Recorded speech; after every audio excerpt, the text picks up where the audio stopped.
Joe's on the virtual stage with me now. So I'm just going to do Joe a bit of an intro and explain to you guys listening now and future listeners when this gets released on Spotify, Podcast Addicts, and YouTube, and so on and so forth. This is why I've been trying to hunt Joe down on behalf of the listeners. But so Joe started off as a technical support specialist back in 2005. Joe then went on to be a team lead and system engineer at InfoStructures Inc. Then moved on to be a cybersecurity/security solutions engineer. That was at Evolver.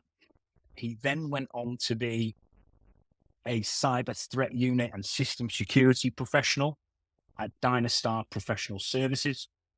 Then Joe became a travel red team penetration tester/ISSO for Intricaz. And then Joe moved on to be a cybersecurity engineer. Then Joe was a senior penetration tester at eManagement. Then moved on to be a senior pen tester and web app pen tester at Amux Technologies. And then Joe was head of offensive security and development at Active Cyber. Joe has also been a professional mentor and academic advisor at Battleship.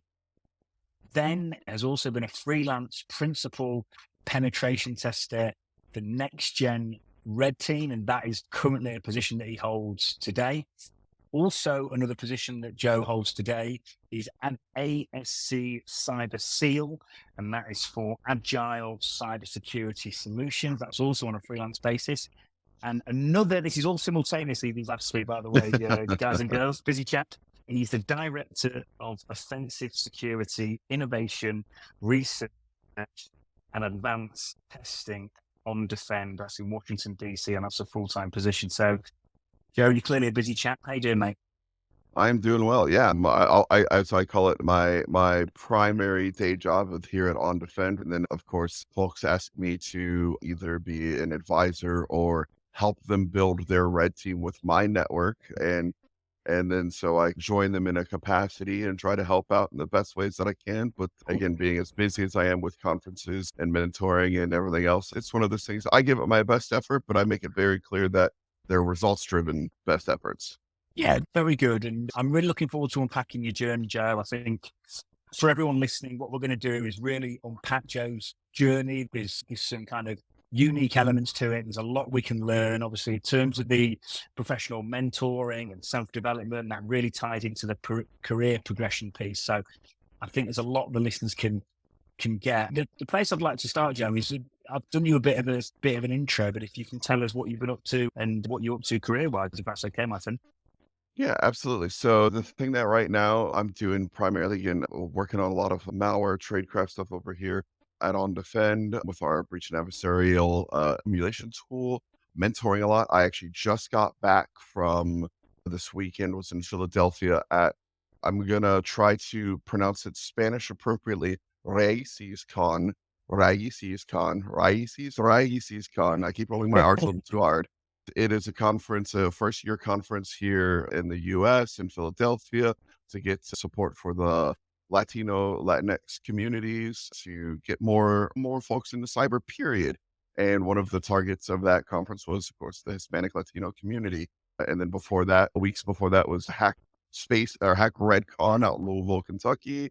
And then I'm hitting all the other conference circuits over the summer, things like that. So I do the Mentor Village, which is a new thing for me. So I took my capabilities and went on the road with them, as it were, and have been doing at the Mentor Village, where I do resume critiquing, mock interviews, and then I do pre-interview interviews. And those get to be interesting because people have never had a pre-interview. And usually what I try to do in those is try to encourage folks, right? It's more of a, hey, let's correct some interviewing behaviors. Let's correct some words that you may or may not use during your interview. And then let's really hype the person up. The biggest thing that I see when folks get ready for those things is they really bum themselves down. And I'm like, no, let's hype you up. Let's get you excited. Not so excited you're physically gyrating or, okay, hi guys, but let's get you feeling good that this next phase, the things you're going to be doing is going to be the next step and potentially the first step or the next step in a long career. Brilliant, mate. Thanks for that. We've got a podcast plan that I was going to follow, but Joe, I'm not going to follow it because you're sparking questions off in my head straight away. Absolutely. Pre-interview, if I'm listening now thinking, what, I'm interviewing now, or I'm about to, I'm applying to various cyber different jobs. Maybe I'm listening in the future on Spotify, or maybe I'm listening right now in this chat room. I'm thinking pre-interview, what's that? How can it help me? Any tips?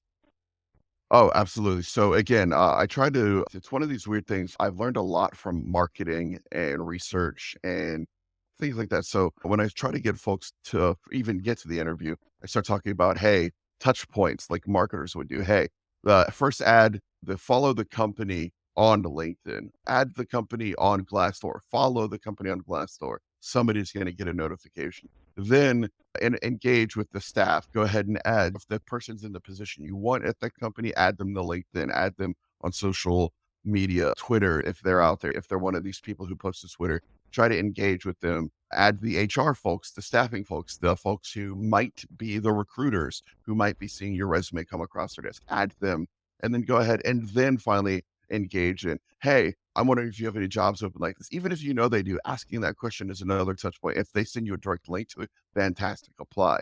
And then you come to, and that's when that's the next step. You come to me for this pre-interview. And so I say pre because again, that's where I try to get you all hyped up and make you feel good. Then the pre-interview, if I feel like the folks need a pre-interview, I'll do that now to explain exactly what that is. I'll slow down a little bit so people can hear me. So when I do the pre-interview, I'm really trying to see, I'm going to ask them some HR style questions. I'm going to ask them some technical style questions. I'm going to ask them some personal style questions. And again, within the realms of what I would see or hear or that I've been through in interviews myself. And what I'm going to do is I'm going to listen to their response and then I'm going to give them a kind of quick critique. Hey, that's a really good way of saying that. Or, hey, that's not a really good way of saying that. I like to try to mix up folks' action verbs because a lot of people, they'll use the same old, oh, while I was on a team, I did some cool things. I'm like, wow, that's great. I'm actually interviewing you. And I know that's like a style that they taught in high school and universities and at standard education facilities. They're like, oh, it's we did a thing or this. No, it's your resume. You did a thing. So in the interview, yes, you can speak to your team because I want to know that you had a team. I want to see that you've worked well with others. But while I was on the team, comma, I did this thing. And instead of just saying I did this thing, I was responsible for the internal penetration test. I was responsible. Bringing now at that action verb of saying I was responsible is huge to me now as a director, as a technical hiring force. I get to go, oh, they just used the word responsible. I like that word because that means they took ownership of something. So Cool, Joe. I try to encourage those kind of action verbs. Thank you. Thank you. So just to summarize, by the way, the touch points thing, you'd have made him a great recruiter, Joe, because this is like how one of the ways that we engage new clients and stuff. But just to recap, if I'm listening now, when you talk about touch points, you're saying follow them on Twitter, LinkedIn, whatever social platform your target employer is on. We're going to add them on LinkedIn. We're going to add HR folks, talent acquisition folks. If it's a smaller firm, we're probably going to want to add maybe the founder and stuff like that. If it's larger, definitely talent acquisition and HR. Yep. And then just when we came on to the next bit, you mentioned, would I be running to summarize, Joe? We're really talking about trying to quantify the benefits to the employer in real terms. So talk about what you actually did to benefit your previous employer. Is that Exactly. That's one of the biggest things I can tell people to do is that when I review resumes nowadays, right? The first thing I say is imagine this as your personal Amazon product page. I need to know within those first 10, I see a title, I see a header. That's great. Now I know what I'm getting into. I'm looking at Joe Brinkley, a director of offensive security. I can summarize that they are a lead / management person of offensive security. And then I go, the first few things that I talk about on my LinkedIn, on my resume is this is what I can do for you. I can help you start a red team. I can help you find quality folks for your red team. I can help you develop tradecraft. I can help you do research. If you want to stand something up within this organization that is offensive based, this is what I can do for you. And this is my track record point down to my experience. And so I try to get folks to look at their resumes as that almost as that Amazon product page because of that. Thanks, Joe. And also, just the next point, you mentioned about hyping yourself up. So if I'm sat here thinking that sounds great, but I'm not overly confident, maybe I've got a bit of imposter syndrome, maybe I'm just like not that comfortable in hyping myself up or talking about myself. But any advice for that? And also, we mentioned a bit something about balance there, because we don't want to come across arrogant, but at the same time, we want to be able to sell ourselves in the most effective way possible. So any tips for maybe bringing me out of my shell, and also any tips for getting the balance right when it comes to that hyping yourself up? That's the hype yourself up and I almost view this as the same thing. Getting out of a shell and hyping folks up in this case almost go together. That's why I have the pre-interview, because the ability for you to go, all right, sometimes I've told folks deep breaths, roll your shoulders, roll back, sit up straight, deep breath, open up the airway, blood circulation. Some of those things are physical, but now those mental blocks you specifically talk about, imposter syndrome, not feeling like you can do the thing that maybe you're interviewing for. That's why I'm also there, right? That is why it is critical to find a mentor that can be there, even if that mentor is in an entirely different industry. My mentor for the first several years of my career wasn't even remotely in cyber. They barely touched a computer at their job in the early 2000s. Okay. So my mentor, though, hyped me up like, all right, you're going to get on this call. You're going to talk about you, but you're going to talk about the things you've done. But most importantly, you're not. I've gone through the process of I'm a narcissist. I love talking about me, but I've also managed to kill my ego. It doesn't have to be about me. So that's the way I personally have been able to apply it to these things. So when I see folks, and that's why that pre-interview exists, because when you do talk, when you do say, I did these things as a team member on this team, comma, I was responsible for, again, just changing those verbs, making it so, yes, I was part of a team. However, I had a very important thing that I personally did. And then in doing that, I've noticed that just can bring folks out of their shells and really, again, hype people up. Now, when you start talking about imposter syndrome and things like that, that is one of the hardest things to conquer. I myself, 20 years plus experience at this point, almost at this point, I have not been able to conquer the ability for me to say, I I can do the thing. I take a deep breath, I close my mouth, and I get up on stage every time I do it. And then the first 30 seconds I'm on stage, like I'm grabbing onto a podium, I'm looking at all these people and I'm going, all right, yeah, you've told yourself, I've told me that even if this room was empty, I was going to give this talk. The fact that the room is half empty, half full, I go half empty, no, it's half full. The room is this, that, the other. I've really pushed to, again, change my view on when I go to talk to people, that people are here because clearly I have something to say and they want to hear it. And I always tell, and this is the other thing, is this is why it's important to get one of those kinds of mentors that can really be there for you, is I always tell anyone I mentor, anyone who has a conversation with me, and they're like, wow, you're amazing. But I go, hey, but Thomas, you have something I don't know. Why don't you talk for a little bit? I want to learn something from you. Don't go out of your way. Don't find a thing that you're like, oh, I'm really niche in this one era of Pokemon cards or something. Like, that's really cool, but keep talking about the related topic, because then I bet we'll discover something. I'll go, huh, I never thought of that. I never knew that.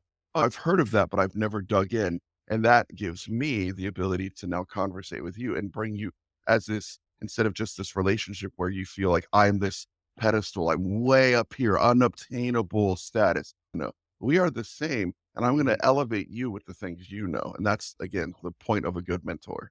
Yeah, definitely. Thanks, Joe. I tend to find as well, when you approach people higher up, because not many people are approaching them, or not as many people have got the confidence to approach them, it's often a less crowded area. So sometimes if you go into your side director level, Joe, if you talk to CEOs, founders, directors, I sometimes find that it's sometimes not as competitive. So it sounds, maybe some people would think it is. I find that the opposite is true. But thank you. Thank you for that, Joe. It's a great answer. And I know the mentoring aspect, one of the reasons I think we connected so well when we first spoke was you're clearly passionate about mentoring. Obviously, you value the importance of it. I know you're always looking for people listening. Joe's on the lookout to mentor people. It's a genuine something that he loves. Can you tell us a bit more about mentor village, and anything to do with what you're doing when you're looking to people to mentor and how that could help the listeners?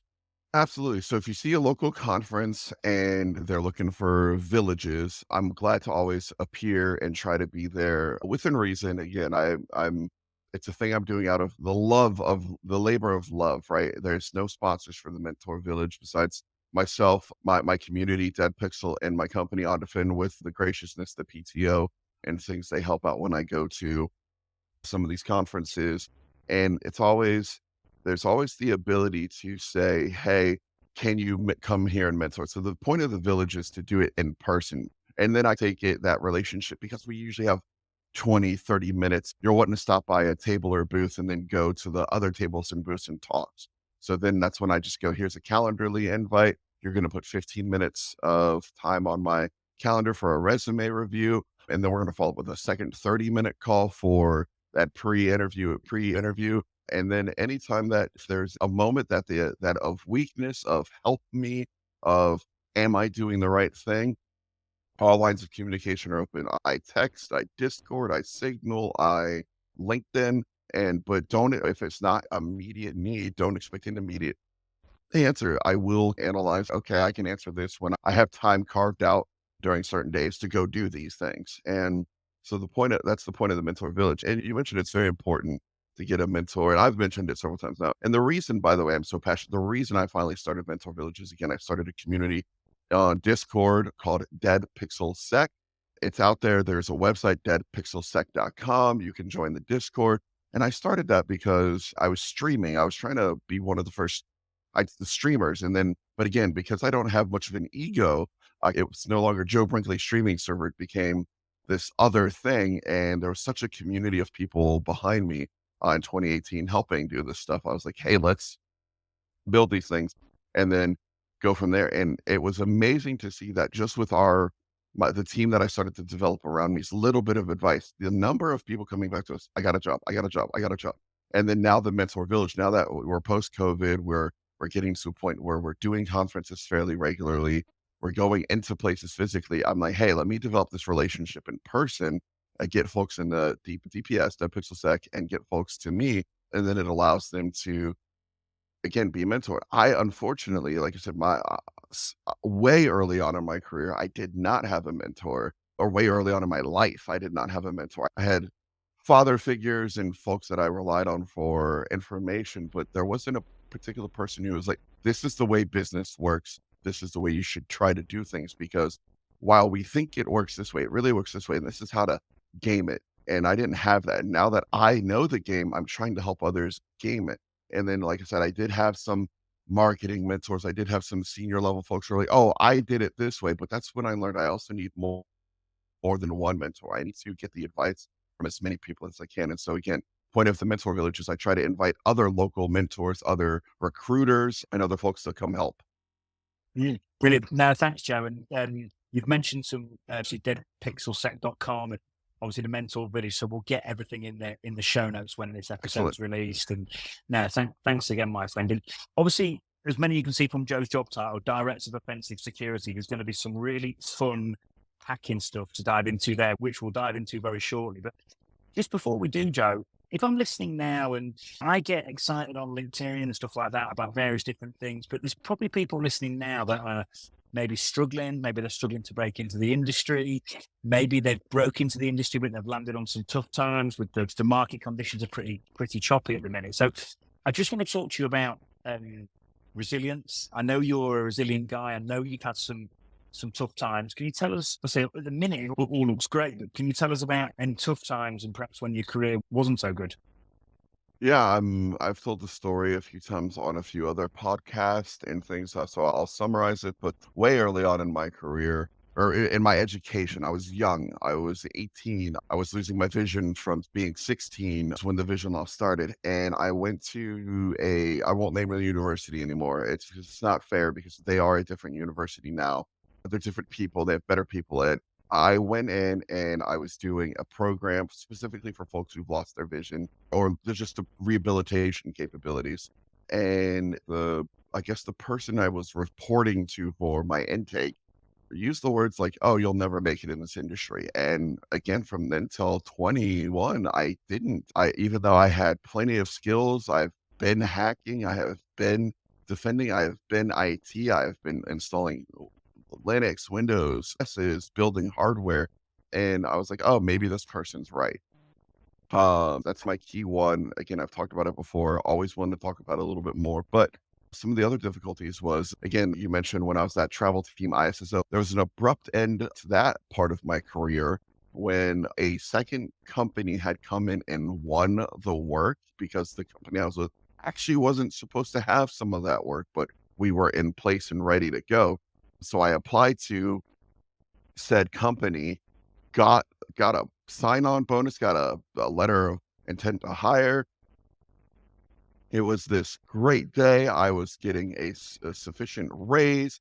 I go to put my 2 weeks notice in, and I was told that, "Oh, you're not supposed to be able to do this, by the way, not by somebody at my company, not by the company that I was going to, by a government employee who frankly, I have come to find out after years, just frankly didn't like me because I wasn't one of the people that they could tell to do something and get away with it, to a degree." And I was always like, "Hey, I'm not supposed to be doing these things. This is supposed to be a federal employee's role. I'm doing things like way above and beyond my things here." And she took it upon herself to make sure by the end of that day I had neither job. And that was devastating to me because I thought I was really progressing. I thought I was gonna go be doing this thing that I really like doing. And by the end of the day, I didn't. Fortunately, again, because I've built up that network, I had used these skills, these touch points to get in touch with folks.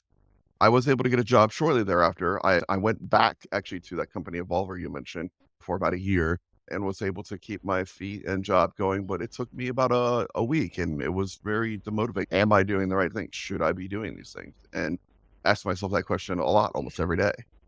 Yeah, mate. And listen, fair play to you, Joe, to keep going. And I think obviously that resilience piece and stuff like that, it counts for everything. And I think when people just see that you're just not giving up in terms of, if we're just talking about offensive security and hacking, an Mhm. absolutely prime characteristic, as you'll know, is just persistence, resilience, and a willingness not to give up. You just can't have a quick look at an environment and then shoot on to the next thing. Absolutely. Yeah, you've got to push and push. But another good analogy I heard is, as long as you keep going, you'll be okay. If you give up, that's the only time you won't succeed. It's a bit like Absolutely. it's a bit like the best one I heard was, it's a bit like the stock market, where if you look at the stock market over like a 10, 15, 20, basically a long-term period, Right. it always goes up. But if you dip out, or you try and get in and out along the way, or try and make a quick buck, or don't take a long-term vision, or give up, that's when you lose money. But if you're prepared to do it for the long game, not give up, show ultimate resilience and persistence, and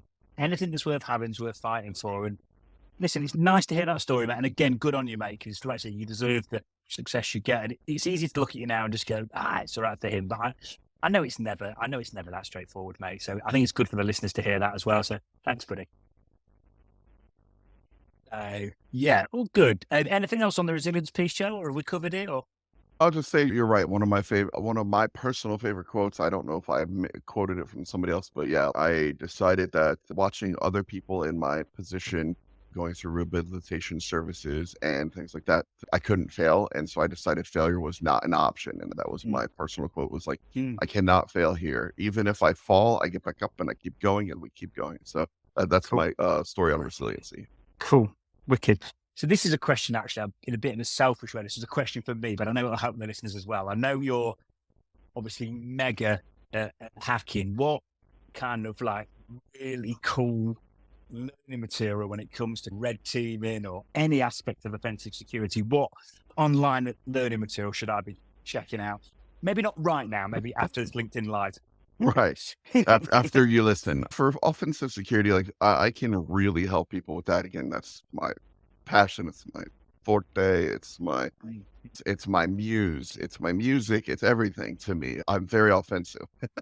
Yeah. And I think, to me, it's the hack the boxes, try and hack me's, the offensive security, proving grounds labs, it's all of those things, blogs. It's still a ton of self research unless you really do a try and hack me path or hack the box path. now that they're doing certifications and Mm. education through that.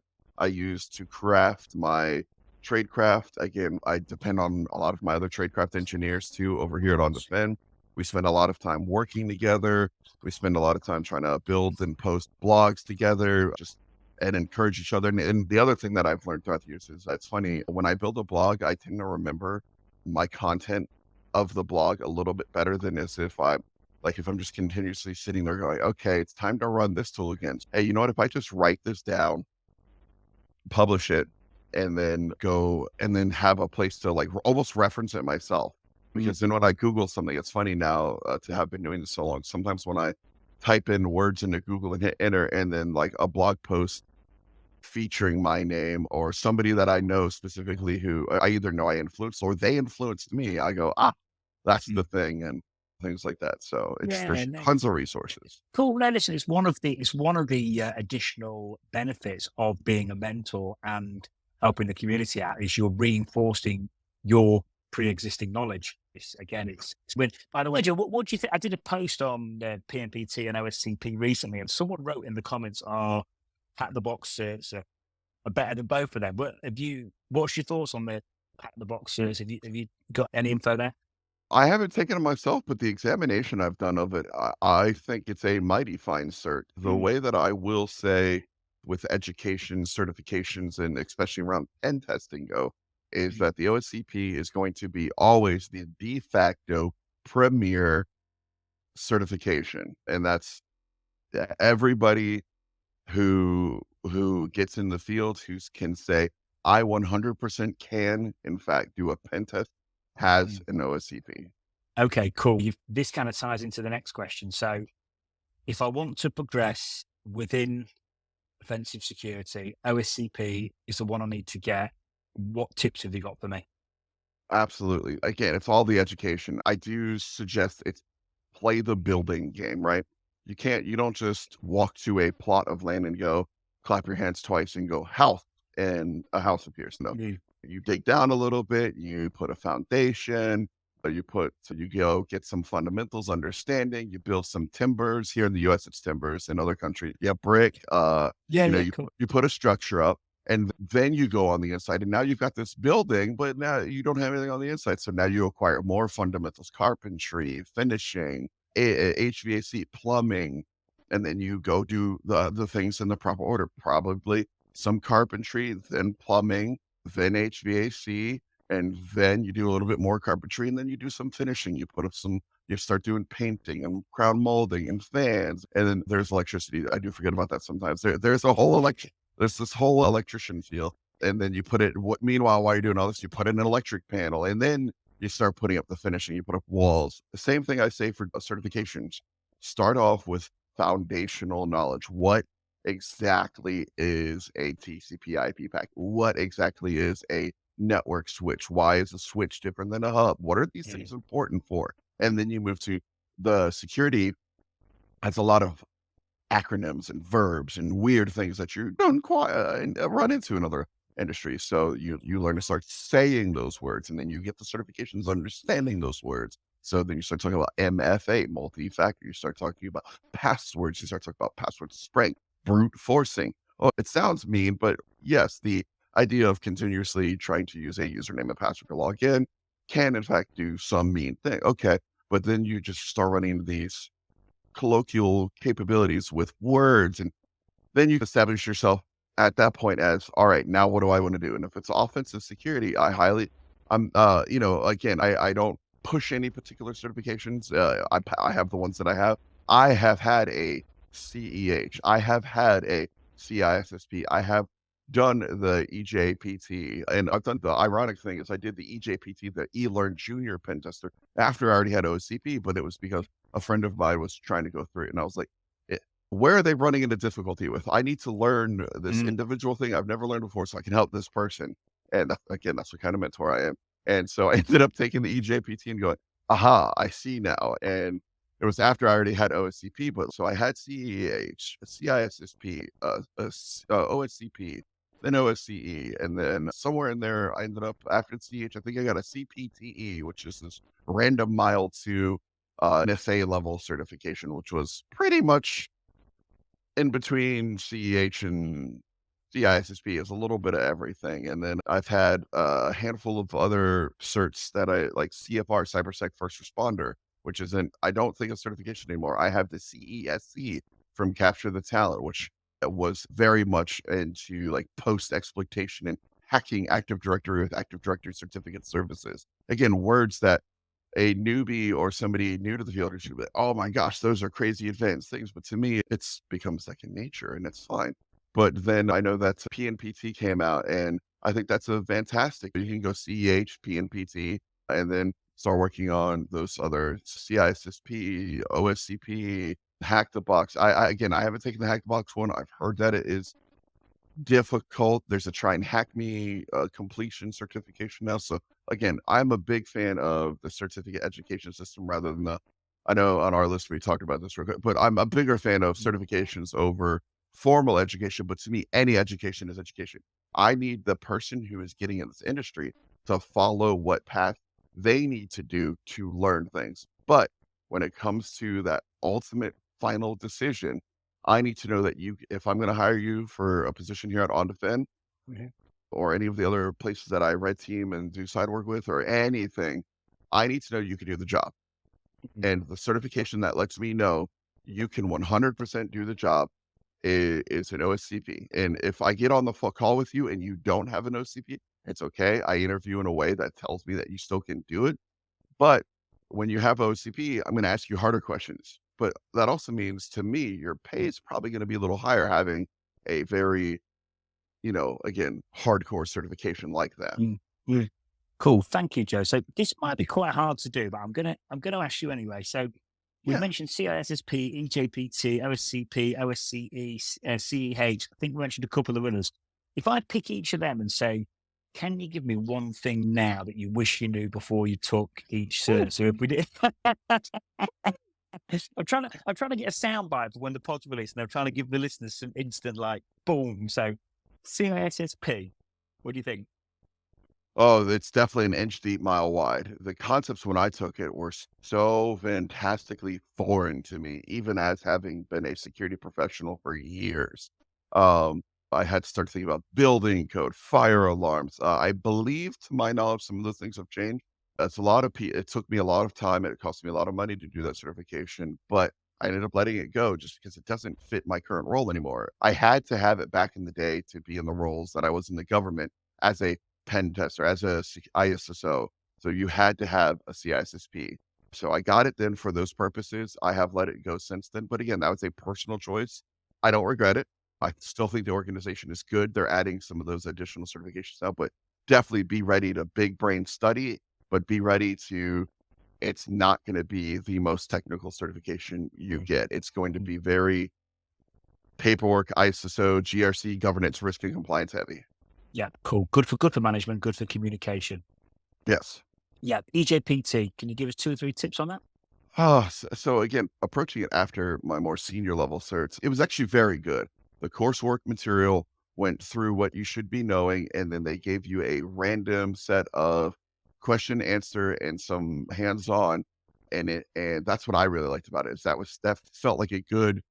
If I was early on in my career, you should feel good about it. It's going to be multiple choice with a little bit of hands-on, and that's going to actually probably be a thing that helps you in the long run because now there's not 1,000 ways to get through this. It's multiple choice for the first several questions. So Mhm, get through the multiple choice, feel good about your knowledge on that, and then maybe struggle with the hands-on.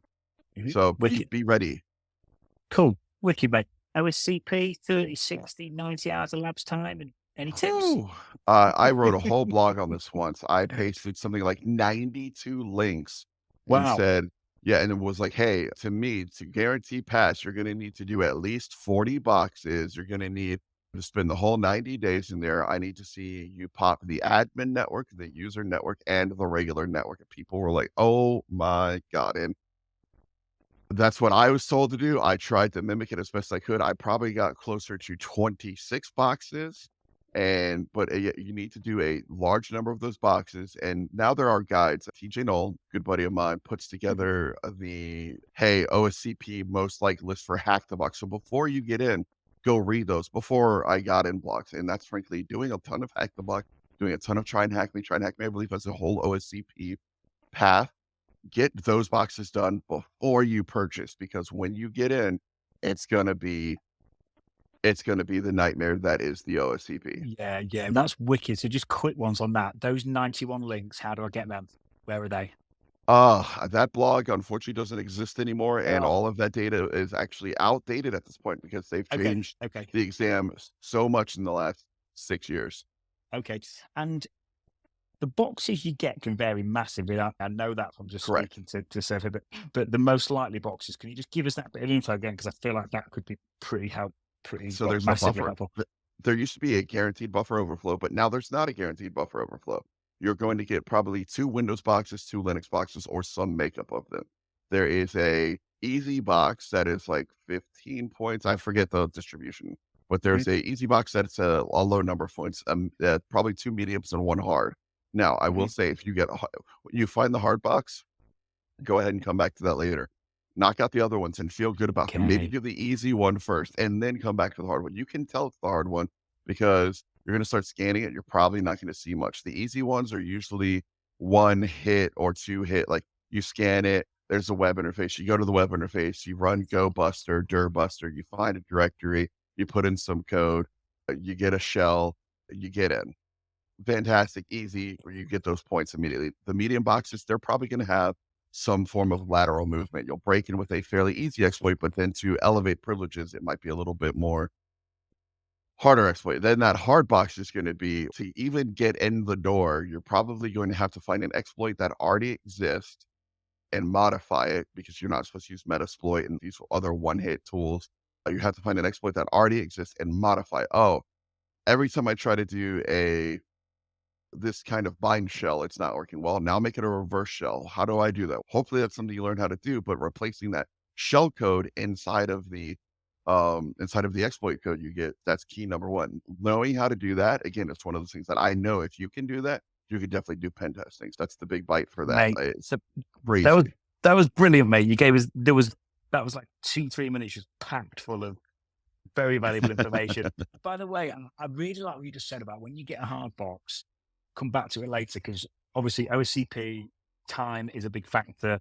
Oh yeah. And yeah, I can just imagine like someone's getting stuck in a hard box, getting frustrated, getting agitated, I've emotions seen all over the people place. lose the Yeah, entire OCP yeah, because of it. I'm like, yeah. did you even get the buffer overflow done? They're like, no. And I'm like, hey, when I was training, I drilled how to do that buffer overflow, Mm, specifically the buffer overflow, into my head until I got it down to a 30-minute, even manually process.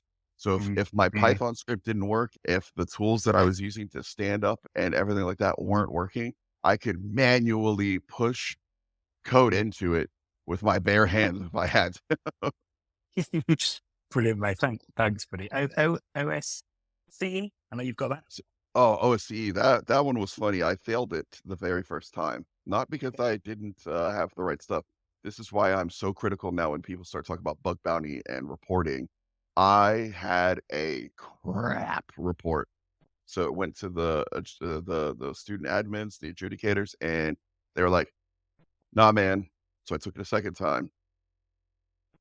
Same thing. I was like, "Why did I fail this?" Finally, they gave me some feedback. "Man, your report's just it's not getting me to the conclusion I need." I'm like, "Our third." I was one of the by the way, one of the very last people to even be able to take it, because they stopped giving it out the day that I took it the first time, and then I failed it, so they let me redo it, and then I failed, and then 90 days later, I'm like, I'm one of the last people on the planet ever taking the certification now, because they got rid of it to do the OSCE3, and then they have the OSEP and all kinds of stuff now. And when I stopped using the template, I went out and just wrote things like I would. I made it look good. It was fantastic. I put so much description in there and fluff, which I hate, but I get it. It's part of the job to put it in there. And that's why I passed it. That's why I'm such a stickler when people ask me about bug bounty or report writing. I always talk about that. Cool. And listen, mate, persistence prevails, obviously, because you didn't stop. Yep. Very Yep. good. CEH, any tips? Study hard. But CH is one of those things that the book is the golden key, or the book, the study material.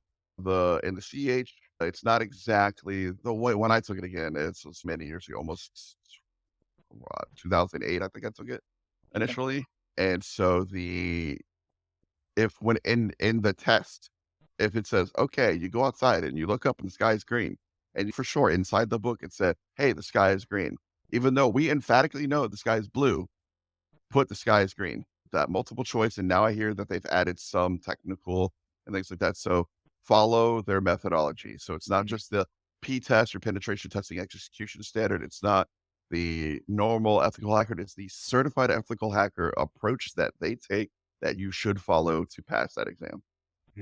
Wicked.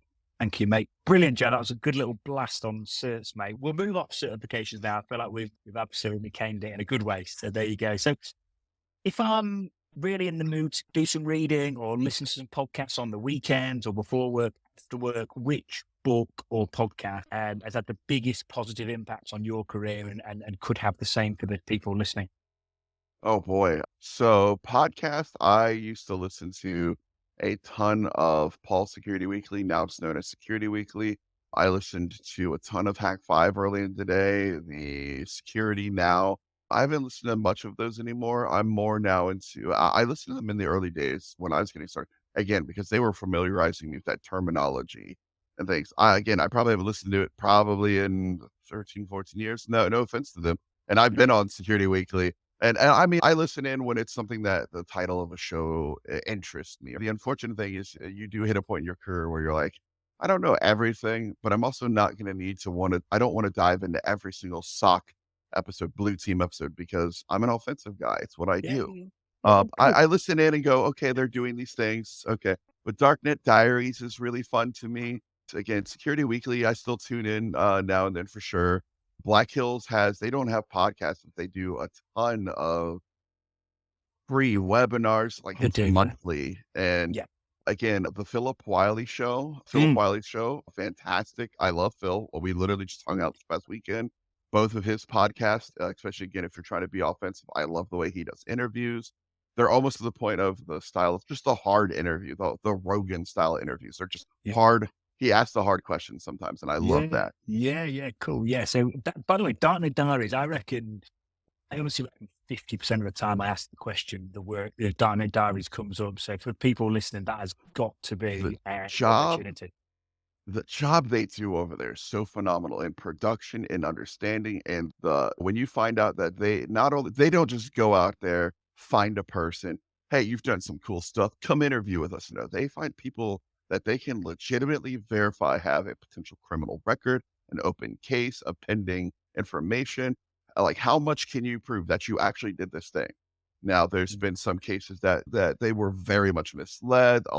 Somebody created a very detailed paper trail for a significant period of time to be God. some of these things, but it's only happened once or twice out of almost 100 episodes. So, Wow. like, they do a lot of it's like that journalistic level podcast. Mm. Books, I listen to a lot of books. Again, I don't read much visually impaired, but I listen to a lot of books, a ton of sci-fi fantasy. But when it comes to other books, I'm sure I can't say it fully on here, but it's a very good book on F Yourself Mm. came along, and I've listened to that book in several iterations of it, Mm. folks breaking it down.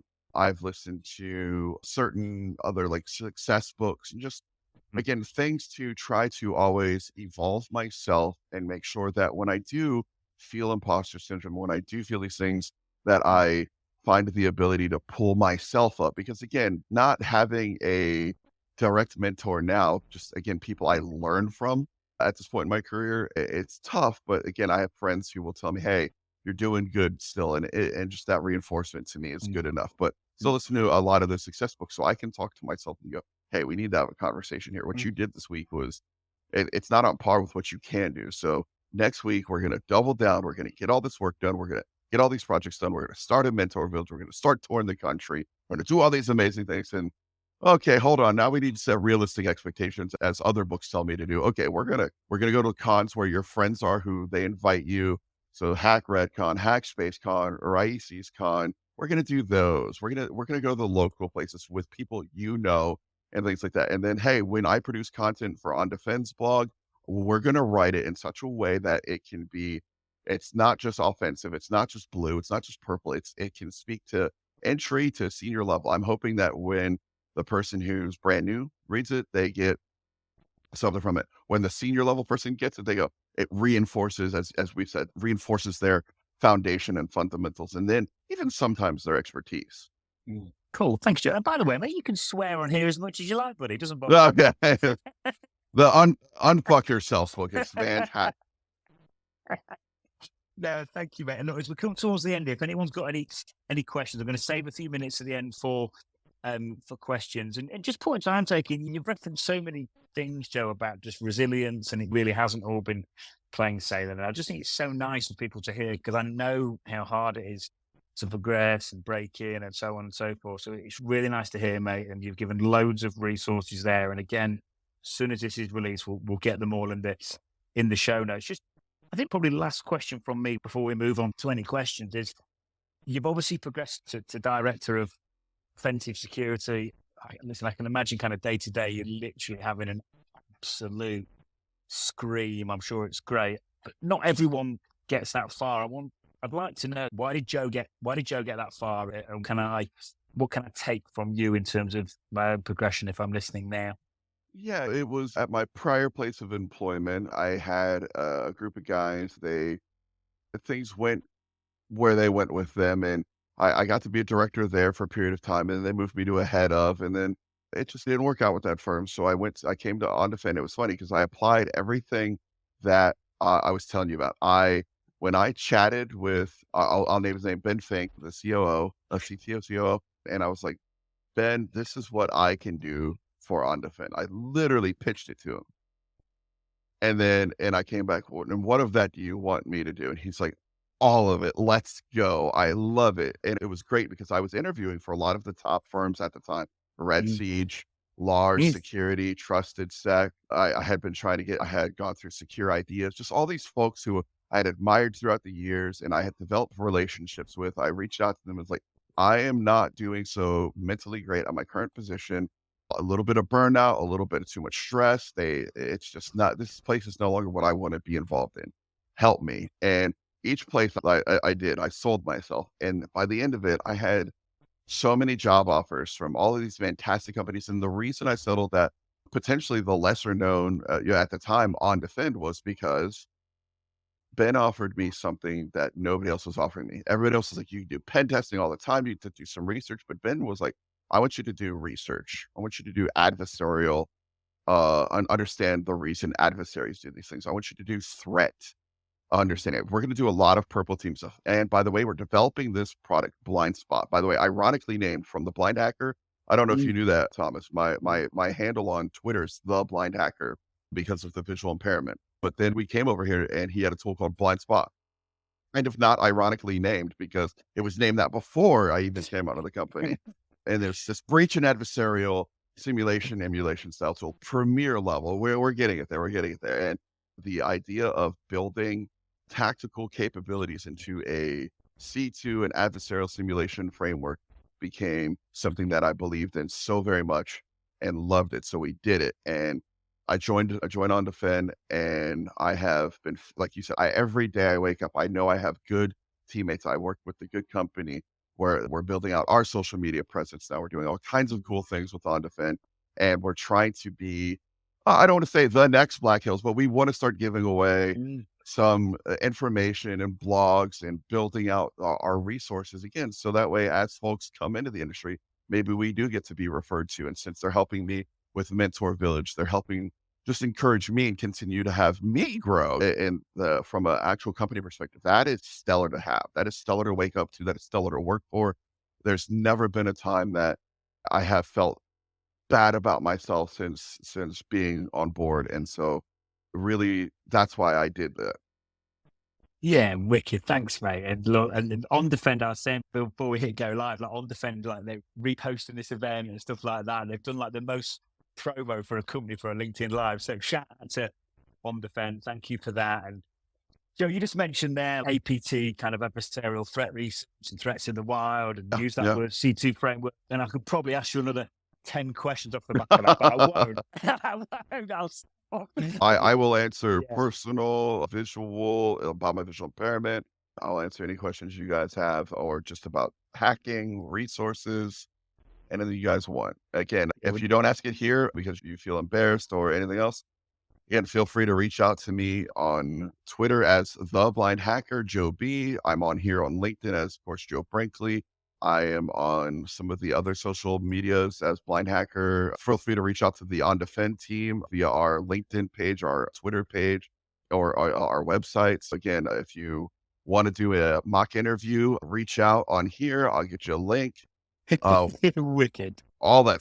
Let's go. Yeah, wicked, Joe. And like I said, just to summarize a few points in case anyone does jump up with a question or two, but I just think the fact that with you mentioned like you having feedback going, got a job. I think that kind of says it all. I think that pre-interview and obviously the mentor village. I think for anyone listening, please do utilize these things because it does make a huge difference. And it's nice to hear that you're getting that feedback, Joe, on the results. So, mate, just one more question for me. Then I've got you for 2 more minutes, buddy. So, research, APT, threats in the wild, anything. I know there'll be certain stuff you can and can't talk about. What's anything really, I don't know, really scary or exciting and scary at the same time you're seeing at the minute? Yeah, it is, for lack of a better term, the Wild West these days. It is something that I'm seeing. The good news is there's threat groups that pop up that we call for individual actions, individual things all the time. The better news is a lot of places that have decent security stack and more mature security practices, they're not worried about it. The bad news is they're targeting places that necessarily can't afford these things. And we saw MGM, even a multi-billion-dollar company, recently get shut down. Certainly a mom and pop shop or a company of sub 200 folks, they're going to struggle with these things. So absolutely taking the time to understand your network security stack. So that's all of your EDR, your SIEMs, your network defenses, your firewalls, putting them all together, making sure they operate cohesively and things like that is going to be key. Of course, we at OnDefend here can help you, but any professionals, try to get as much of those folks in your door, smart folks in your, and as you can, and working with them is going to be key to making sure that these scary threats that keep coming out with weird names, rabid banana, peach pit, all these crazy names. I don't know who names them. The name generator is fantastic. I love it. But before you get too scared, definitely work with professionals as best as you can. Yeah, cool, Joe. And just another thing, I meant to ask you earlier, but I literally completely forgot. Can you tell us a bit more about the product you're working with now that's helping to defend Yeah. against that sort of thing? So specifically, again, called Blind Spot, what we're liking to call it the premier breach and adversarial simulation style tooling. It's fantastic backend, has a great team of developers working on it, has a fantastic team of tradecraft engineers working on it. Our marketing team, we're now even working on one-time assessment capabilities. We've got a form on the site to turn around and you can come to us, pay a one-time fee, get us in the door, show that you are immune against certain ransomwares or that you're not prepared for them at all. And then again, we try to help out to our degree. What I love about it is it's very much, we use it for purple teaming. I've become a purple team person and I love it. Again, sitting on calls with the blue teamers, learning how they did things and now being able to teach blue teams. This is how red teams do it. This is how I see other blue teams do it. Now let's see where we can get you guys the skills. And again, it plays into my mentoring heart. So being able to do that through OnDefend is fantastic. So definitely check out Blind Spot and OnDefend if that's something that your team really can utilize and do some breach and adversarial testing. No, thank you, Joe. And just to finish off here, I think you really epitomize a lot of stuff that I shout about on LinkedIn. Like your technical skills are really strong. Your communication skills are just, where they want to be. And you're doing loads for the community. And those 3 things combined, if you can get them right and stick to them and be consistent and refine those 3 things over time, A, you're going to have a lot of fun and B, you're going to have a lot of success, mate. But no, thank you, mate. Thanks for your time. And I do appreciate it, buddy. And let's say thanks for OnDefend for the promo. If it hadn't been so nice, mate, I'd probably be trying to headhunt you now for my client. For the promo, I best leave you alone. Absolutely. Yeah, Thank you so much for the opportunity to chat. No, likewise. And I'm sure we'll speak again soon, mate. Thanks again, Joe. And we'll speak soon. Cheers, everyone. Cheers, mate. Bye-bye.